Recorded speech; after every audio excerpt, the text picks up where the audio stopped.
video လေးမစခင်ညီမတို့ရဲ့ Just YM channel လေးကို subscribe လုပ်ခဲ့ပေးဖို့တောင်းဆိုပါတယ်ရှင်။ နောက်တနေ့မနက်စောစောတွင်စူစီမိုသည်လာမယ့်ရက်အနေငယ်အတင်စားတော့ရမွဲဤခတ်အတွက်ဈေးကိုသွားကအမဲသားအချို့ကိုဝယ်ယူခဲ့လေ၏ထိုရများကိုချထားပြီးနောက်စူစီမိုသည်ဒီရက်ဤခန်းတကားရှိသူတွားကတကားကိုခောက်လိုက်လေ၏မစ္စဒီရက်အန်ဝတ်တင်ဝယ်ပင်သူတကားခောက်နေရင်မှပဲတကားကဖြည်းဖြည်းချင်းပွင့်သွားလေ၏ကောင်းကင်ကကြီးလင်းတောက်ပနေတော့လဲထူးဆန်းပွေလသားပြီးအခန်းထဲကပိမ့်ပိတ်အောင်မောင်းနေလေ၏ဝေလာတဲ့ပါအခန်းထဲကဒီရဲဒီအတိုင်းကထွက်ပေါ်လာလေ၏စူစီမိုဒီအသက်ပြင်းပြင်းတစ်ချက်ရှိုက်ပြီးတော့အခန်းထဲသို့လန့်မှန်သွားလေ၏စူစီမိုဒီမြင်ကွင်းများကထူးခြားဆန်းပြားနေသည်ကိုခန်းစားနေ၏ထူဒီနူးညံ့အေးမြလဲရေးလိုက်ကတခုကိုဖျက်ကျော်လိုက်တော့အချမ်းကမတခုသို့ရောက်ရှိသွားတယ်လို့ခန်းစားလိုက်ရလေ၏စူစီမိုဒီတစ်ချက်ဝိကြည့်ပြီးတော့လုံးဝမြင့်တက်သွားလေ၏သူ့ရှေ့မှာမြင်ကွင်းသည်တရရွဲ၏အခန်းလုံးဝမဟုတ်တော့ပေဤနေရာသည်သူ့ရဲ့အိမ်တော်တစ်ခုလုံးထပ်ပင်ကျဲဝန်းနေပေသည်၏သူသည်မက်ကင်းစိန်တစ်ခုပေါ်မှာမက်တိုက်ရက်နေမိတာဖွင့်ဒီအနီနာမှာတာမန်လူရောင်ဟက်အရွယ်ထောက်ဝက်လက်တာနာသူကျန်းစစ်လီလည်းရှိလေ၏တရရွဲ့သည်အစိမ်းရောင်ကြောက်တုံးတကုံးပေါ်မှာအသားရလောဆင်လာလေ၏သူမသည်ကြီးမားသောသွေးနီရောင်ဝတ်တုံးကိုဝတ်ဆင်ထားတော်လေထိုရာကသူမရဲ့နူးညံ့တိမ်မွေ့သေးတော်လက်ပါရဲ့ခန္ဓာကိုယ်လေးကိုအပြည့်အဝဖုံးကွယ်မထားနိုင်ပေဒါကစူစီမိုဒီသူ့ရဲ့ပါဇက်ကိုအနှဲငယ်ဟလိုက်လေ၏တရရွဲ့ကသူ့ကိုတနေ့တည်းမှပဲသူနားနေနိုင်စွမ်းထက်ကြော်လွန်နေတဲ့ဆွမ်းအားများကိုအများကြီးပြပေးခဲ့လေ၏သူ့အတွက်တော့လွန်စွာထူးခြားဆန်းများနှင့်စိတ်ကူးရင်ဆိုင်လွန်နေလေ၏အဲ့ဒါကပိုကြီးတဲ့အရာတစ်ခုကိုပိုသေးတဲ့အရာတွင်ထွက်ထည့်လိုက်တဲ့သဘောပဲရှင်အဆင့်တစ်ခုကိုရောက်သွားပြီးမင်းအဲ့ဒါကိုနားလည်လာလိမ့်မယ်အခုချိန်မှာတော့မင်းကအဲ့ဒါကိုခေါင်းရှုပ်ခန်းနေစဉ်းစားစရာမလိုဘူးဒီဟာကငါ့ဖန်တီးထားတဲ့ကြင့်ကြံကွင်းဖြစ်တယ်မင်းနောက်ဆုံးဒီနေရာမှာပဲလာလိကြည့်ရမယ်တရရွဲကကြောက်တုံးစိမ့်ပေါ်မှာအသားရလျောစင်လာလေ၏ငါမင်းကိုနောက်ထပ်ကိုဟန်၃မျိုးကိုထပ်တင်ပေးမယ်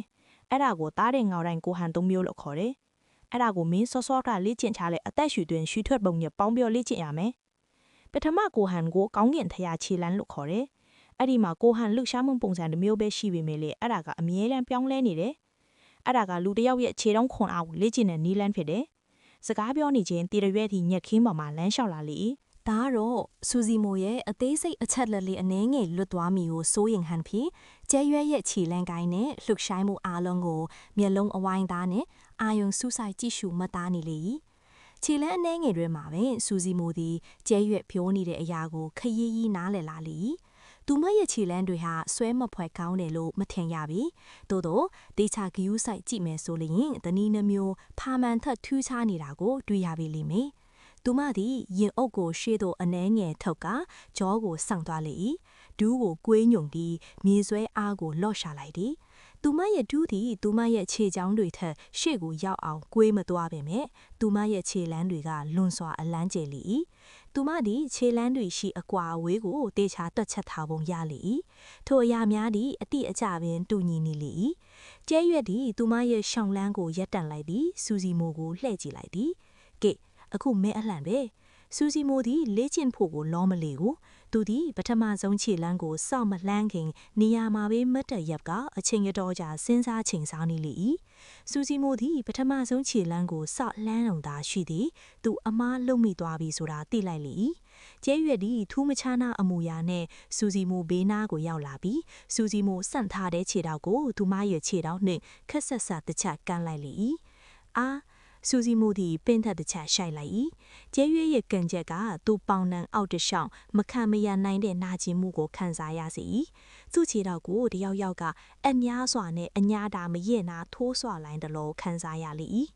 အဲ့အနေထားအတိုင်းဆက်လိချင်းကျဲရွဲ့ရဲ့ထူးမခြားနာလေတန်းကထွက်ပေါ်လာ၏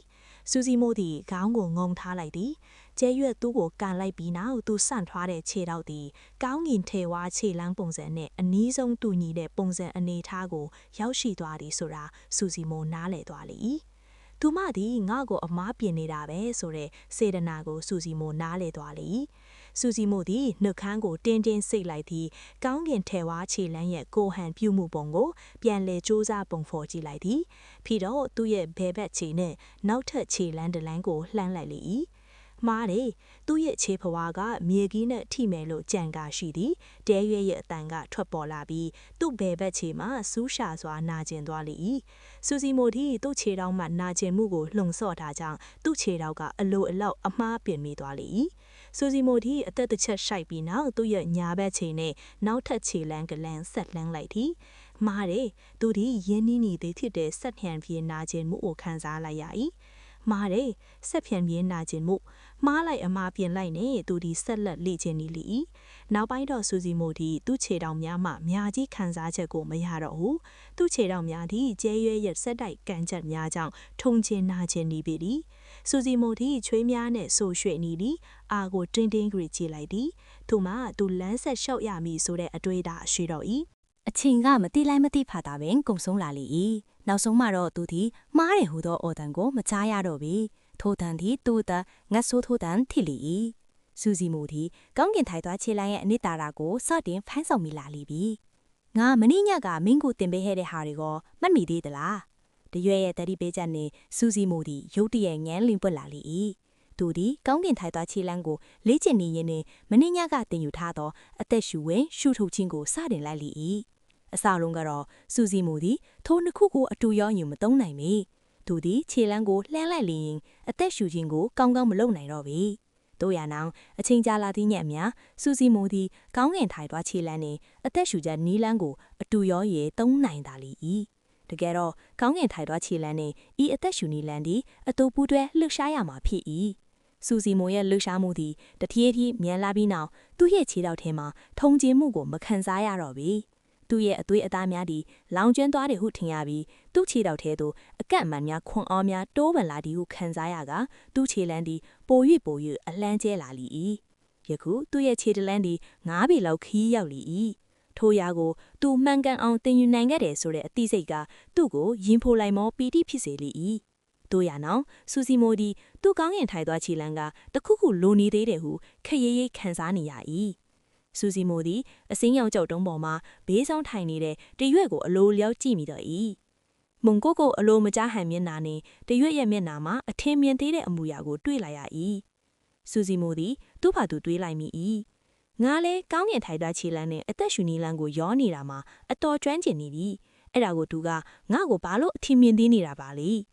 စူစီမိုသည်စိတ်မထဲမှာတိမကျင်တတ်ပြီထို့ကြောင့်သူသည်တရက်နာတိုကိုရွှေ့သွားလိုက်ပြီးသူမထိုင်နေတဲ့အစိမ်းရောင်ကြောက်တုံးကိုလှည့်ပတ်ကကောင်းကင်ထိုင်သွားခြေလမ်းကိုတမန်လိကျင်နေလိုက်၏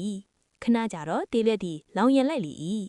မင်းကိုမင်းနွားတူးတကောင်ဖြစ်အောင်လိကျင်နေတာလားဒီခြေလမ်းတွေကကောင်းကင်ကိုထုံရက်ရမယ်ဆိုတာလေကင်းတွေမှာထုံရိုက်ဖို့မဟုတ်ဘူး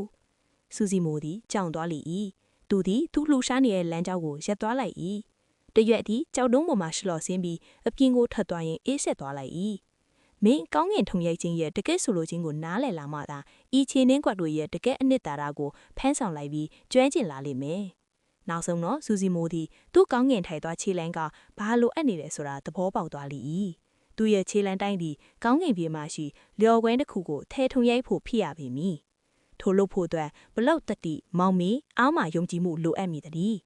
သူသည်ထိုခြေနှင်းကွက်တွေကိုကျွမ်းကျင်နေပြီဖြစ်ပေမဲ့သူတွင်လုံရဲကန်ရဲဆိုင်နဲ့အားမယုံကြည်မှုလိုအပ်နေသေးသည်ထို့ကြောင့်သူသည်လဲမြေကိုထုံရိုက်နေတဲ့နွားတကောင်နဲ့ထိနေသေး၏ကောင်းကင်ထေထုံကောင်းကင်ထုံရိုက်စူစီမိုသည်ထိုရာကိုချိန်ဆစဉ်းစားရင်းနဲ့တထည်းထည်းအလင်းရောင်ကိုမြင်လာရလေ၏တရွက်သည်ခပ်ဖြောပြုံးလိုက်ရင်သူမအခန်းပေါ်မှခြံဝင်သို့ရှောက်လာသွားလိုက်၏သူမရဲ့မျက်နှာပေါ်မှာစူစီမိုအရှိမပြသခဲ့တဲ့အေးဆက်ခသိန်းလုံးအမူအရာတွေမရှိတော့ဘူးတရညံရကြင့်ကြံလေးကျင်တာယုံနဲ့သူကဒီအဆင့်ထိရောက်လာတာဆိုတော့ငါအရင်ဆက်လေးကျင်ကြတုန်းကထက်တော့ပိုတော်နေတာမဲဟုဆိုတော့တူတူပြောတော့တန်သည်မပြုံးပင်ကိုင်းအောက်မှာထပ်ပေါ်လာခဲ့၏သူရနောင်ထိုးတန်သည်လေပြင်းကတူပျောက်ကွယ်သွားလေတော့၏ပြီးခဲ့တဲ့တလအတွင်းစူစီမိုသည်သူ၏အချိန်အများစုကိုကျင့်ကြံရေးကွင်းတွင်၌ကောင်းကင်ထဲသွားခြေလမ်းကိုလေ့ကျင့်ရင်းမြင်သာကုံဆုံးစေလိုက်သည်သူသည်ကောင်းကင်ထွင်ရည်ကနစ်သားရကိုလောဘတကြီးဖန်းဆုပ်ရယူလေ့ကျင့်ပြီးနောက်ထိုချင်းနှင်းကွအပေါ်သူ၏နားလည်မှုကလည်းလွန်စွာနှက်ရွှင်းလာလိတော့၏ထိုအချိန်အတော်တွင်စူစီမိုသည်ရန်ပန်ခါအပြင်ထွက်တာအမဲသားနှင့်စိတ်သားအချို့ကိုတွားဝယ်ရင်းတည်င်းအချို့ကိုတဲ့တဲ့ကြားကြရလေ၏အောင်မြင်မှုကဆွေမျိုးအပေါင်းအသင်းများကိုမြူးထုတ်နိုင်တာပဲပင်ရမ်းမြို့မှာဆိုရှမ်းမိသားစုသည်အရင်ကတာမန်မိသားစုတစ်ခုသားတာပါပဲဒါပေမဲ့မကြခဲ့တဲ့အချိန်မှစလို့ကျွမ်းကျင်တိုက်ခိုက်ရေးသမားများအများကြီးကရှမ်းမိသားစုအတက်အလုတ်လုတ်ပေးလာခဲ့ကြတယ်အားလုံးရဲ့အမြင်မှာတော့ရှမ်းမိသားစုသည်အောင်မြင်တွေကရှိန်ထိုးရလာတော့မှမလွဲဧကန်ပဲရှမ်းမန်ကီဒီကျင့်ကြံရည်သည်အောင်မြင်အဆင့်တက်လာတဲ့နေ့အတူသူမသည်သူမမိသားစုထံသို့တစ်ကြိမ်လောက်လာလဲရှင်းပင်ရှမ်းမိသားစုယခုမျိုးဆက်များအတွက်အောင်မြင်မှုများယူဆောင်လာပေးနိုင်လေတယ် ရှမ်းမိသားစုရှိတိုင်းသမားများအနေဖြင့်အင်မော်တယ်ကုန်းတို့ဝင်ရောက်ခွင့်ရကောင်းရနိုင်ပြီလိမ့်မည်အင်မော်တယ်ကုန်းတို့ဝင်ရောက်၍အစေခံလွတ်ရမည်ဆိုရင်လေသူတို့စိတ်လိုလက်ရရှိနေအောင်မှဖြစ်လေသည်စူစီမို၏ချမ်းဝင်းတွင်မှာတော့ပြဿနာတွေတစ်ခုပြီးတစ်ခုတက်နေလေတော့သည်ပင်ရိုင်းမြို့မှာမူလအစကဇောင်မိသားစုလီမိသားစုနဲ့ရန်မိသားစုဆိုပြီးအင်အားဂရိတ်မိသားစုကြီး၃ခုရှိလေသည်မကြသေးတဲ့နှစ်များအတွင်းမှာစူစီမိုသည်အောင်မြင်မှုများဆက်တက်ရရှိလာခဲ့သည်စူစီမို၏အကိုကြီးစုဟုံသည်မူလအဆင့်ပညာရှင်ဖြစ်ပြီးစူစီမိုသည်အောင်မြင်သောစာပေပညာရှင်တစ်ယောက်ဖြစ်ခဲ့သည်ထို့ကြောင့်စူစီမိုအပါအဝင်မိသားစုကြီး၄ခုဖြစ်လာပြီးလိုက်လိုညီညွတ်စွာနေထိုင်ခဲ့ကြလေသည်ယခုမှတော့စူစီမိုသည်သူ၏စာပေဂုံထူးဖွဲ့ကိုရုပ်တည်ခံလိုက်ရပြီးတာမန်အညက်တရာလူတစ်ယောက်အဖြစ်ရှော့ချခံလိုက်ရတော့သည်သူသည်အင်မော်တယ်နဲ့လက်အတိုက်အခန်းဖြစ်သေးသည်ထို့ကြောင့်အခြားမိသားစု၃ခုသည်ယခုစူစီမို၏အားနည်းချက်ကိုအခွင့်ကောင်းယူပြီးပင်ညန်းမြို့မှာရှိစူစီမိုမိသားစုရဲ့စီးပွားရေးလုပ်ငန်းများကိုဝင်ရောက်ဆက်ကွဲလာခဲ့ကြလို့စူစီမိုမိသားစုနှင့်သူတို့အကြားပြဿနာတွေနဲ့ခိုင်ရန်ဖြစ်ပွားမှုတွေဖြစ်လာခဲ့လေသည်တို့ရတော့လေစူစီမိုမှထိုအရာတွေကိုစိတ်ထဲထည့်မထားထိုကိစ္စတွေကိုကင်တွယ်ရန်အတွက်စူစီမိုမှာဦးချန်နှင့်သူ့ကိုအကူအညီပေးနိုင်တဲ့လျော်ယူနှင့်စာအုပ်အဆင့်ကျွမ်းကျင်ဤသမားများရှိလေသည်အဓိကကတော့စူစီမိုအကိုကြီးစုဟုံယခုပင်ညန်းမြို့မှာရှိနေမလို့ထစ်သည်သူ့အကိုကြီးပြန်လာပါကသူ၏စိတ်မြန်လက်မြန်နဲ့လက်ရဲစိတ်ရဲ့အမူရိုက်တွေကြောင့်ပြဿနာရှာနေသူအားလုံးကိုဖိနိုင်နိုင်မှာဖြစ်တယ်။ဤနေ့မှာတဲရွက်တီစူစီမိုဘေးသို့ရောက်လာကပြောလိုက်သည်ငါမင်းကိုနောက်ထပ်ကိုဟန်နှစ်ခုကိုထပ်တင်ပြီးမယ်အဲ့ဒါပြီးသွားရင်မင်းအဲ့ဒီကိုဟန်လှူရှားပုံ၃မျိုးကိုအတူပူးပြီးလေ့ကျင့်အသုံးပြုနိုင်မယ်ပထမတစ်ခုကနောင်ရိပ်သားတွေလိုက်ရောင်ငိမ့်မော့အကြည့်တဲရွက်တီရှေ့ကိုခြေတလန်းလန်းလိုက်သည်ထိုခြေလန်းတီကောင်းကင်ထဲသွားခြေလန်းဤပထမအကွက်ဖြစ်သည်သူမသည်ရှေ့ကိုအနှဲငယ်ရိမ့်လိုက်သည်သူမ၏လက်နှစ်ခုကိုဝမ်းပိုက်ဘေးမှဆန့်ထုတ်လိုက်သည်သူမသည်လက်ညိုးကိုအနှဲငယ်မတ်ထားရသားနှင့်လက်သေးနှစ်ခုကိုဆုပ်ပြီးအပိုးကိုအနှဲငယ်မတ်တင်လိုက်၏သည်ထိုအချိန်မှာတဲရွက်သည်စူစီမို၏ရှေ့ကပျောက်ဆုံးသွားပြီးထိုနေရာမှာဦးချိုနှညိုနှင့်လွမ်းမို့ခြေလန်းနိုင်သောနောင်ရိုက်နှမျိုးတစ်ကောင်ကအစားထိုးပေါ်လာသည်ဟုထင်ရလေသည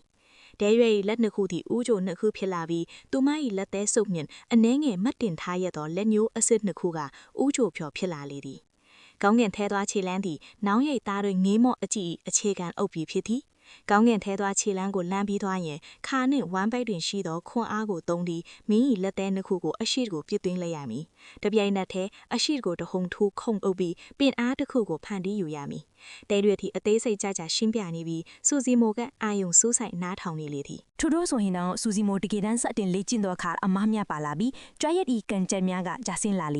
ကြွရက်ဒီဘေးမှနေပြီးအေးဆက်ဆက်မိနစ်ထားနဲ့မတက်ရက်နေပြီးစူစီမိုအမားတစ်ခုလုံးမိလာနဲ့သူမသည်တစ်ချက်ဝန်ကန်လိမြဲချစ်လေမက်ဆီတမိန်တိုင်းမှာပဲတရက်တာကကုံဆုံးသွားပြန်လေစူစီမိုသည်လေ့ကျင့်နေရင်စာလောင်လာတော့ကြောင့်နွားတကောင်ကိုအမဲဖက်လိုက်လေထို့နောက်အိုးတလုံးတဲ့ဘူးခုတ်ထစ်ထဲကအမဲသားဟင်းစချက်လဲတော့ဤစောင်းနေရင်နဲ့ကြွရက်ဒီစူစီမိုဘေးသို့ကစ်ချထားသောနွားလျာကိုကောက်ယူလိုက်ကပြောလိုက်လေဓာယူဒီငါ့ကိုတစ်ချက်ထိုးကြည့်အာစူစီမိုကြောင်သွားလေတွားရက်ဤဇီဝဲချက်ကိုသူနားမလီပြီတွားရက်ကပြန်ပြောလိုက်ငါမင်းကိုတတိယမြောက်ကိုဟန်ကိုတဲမိတ်မယ်အဲ့ဒါကိုဘယ်လိုလေ့ကျင့်ရမယ်ဆိုတာပြပြီးနိုင်တဲ့အခြားနည်းလည်းမရှိဘူးအဲ့ဒီမှာပြောင်းလဲသွားတဲ့အခိုက်ခံကိုမင်းပါတာနားလေသဘောပေါက်အောင်လုပ်ရလိမ့်မယ်တွားရက်ဤစွမ်းရည်အားသူအားကုန်တုံတိုက်ခိုက်ရင်ပင်သူမကိုထိခိုက်အောင်လုပ်နိုင်မယ်ဆိုတာစူစီမိုကောင်းကောင်းနားလေလေစူစီမိုသည်ဓာတ်ကိုဆုပ်ကိုက်လိုက်ပြီးတွားရက်ဤပခုံးစီသို့ထိုးသွင်းလိုက်ကသူမမိတို့လှူရှားမိကိုအာယုံစူးစိုက်ကြည့်လိုက်လေတွားရက်သည်အရေးမပါဟန်ပဲချောင်းမနူးညံ့သောနွားလျာကိုမောယူလိုက်ပြီးဓာတ်သွားညင်တာစွာထိပေးလိုက်လေဖက်ကျုပ်ဆက်ဆက်အသံတစ်ခုထွက်လာပြီးစူစီမိုကိုပါဇက်ဟောင်းသားထိစေသွား၏နွားလျာသည်ပုံမပဲ့ရှိနေပြီးစူစီမိုလက်ထဲမှာတော့ဓားလက်ယိုသားချန်ရှိလေတော့၏ဓားသွားသည်အပိုင်ပိုင်ကြီးမွေးကမြေပေါ်သို့ကျသွားလေ၏စူစီမိုသည်ထိုနွားကိုကိုယ်တိုင်အမဲဖြတ်ခဲ့တာဖြစ်သည်ထိုအရာသည်ပုံမှန်နွားလျာတစ်ခုဖြင့်ဆိုတာသူထိလေ၎င်းသည်ထက်မြက်သောဓား၏ထိုးနိုင်ချက်ကိုခံရစာအကြောင်းမရှိသေးထို့နောက်တွားရက်သည်ခွန်အားသစုံတစ်ခုကိုအသုံးပြုလိုက်ပုံမရပြီထို့သောနှုံပါလေဓားလက်ယိုသည်သူ့လက်ထဲမှာကြန့်ရှိနေမည်မဟုတ်ပဲလွင့်စင်ထွက်သွားပြီလေဒီဟာကရိုးရိုးပုံမှန်နွားလျာလေးတစ်ခုပဲကိုထက်ရှက်တဲ့ဓားကိုအပိုင်းပိုင်းကြီးမွေးတော့စေတာပဲထိုနွားလျာသည်ဓာတ်ကိုမဟုတ်ပဲအလူအသားနဲ့ထိလိုက်ပြီဆိုရင်ဒီလူကအသားဆင်းကနေရောတိတော့မှာလားတတိယမြောက်ကိုဟန်ကိုနွားရိုင်းသားရက်လျာဆက်ပဲလို့ခေါ်ရဲအဲ့ဒီစကလုံးကတာမန်လူထီမေမေအဲ့ဒီစကလုံးရဲ့အထီးတွေကဒီကိုဟန်ရဲ့အနစ်တာတာပါပဲအရေးပြားမှချင်းရဲ့စီဦးအောင်မြင်တို့ကိုရရှိပြီဆိုတာဘလို့အချိန်မှသိနိုင်မလဲလို့မင်းကကိုတခါမေးခဲ့ဘူးတယ်လားငါမင်းကိုတခါလဲပြောလိုက်မယ်မင်းရဲ့လောဝါကိုဒီနွားလျာရဲ့ခွန်းအားမလို့လို့မျိုးအသုံးပြလာနိုင်တဲ့အခါမှာမင်းအဲ့ဒါကိုစီဦးအောင်မြင်မှုရရှိပြီလို့ပြောနိုင်လိမ့်ပြီအဆုံးထိနားထောင်ပေးလို့ကျေးဇူးတင်ပါတယ်ရှင်ညီမတို့ channel လေးကို like and subscribe လုပ်ခဲ့ပေးဖို့တောင်းဆိုပါတယ်ရှင်နောက်ဗီဒီယိုလေးမှာပြန်တွေ့မှာနော်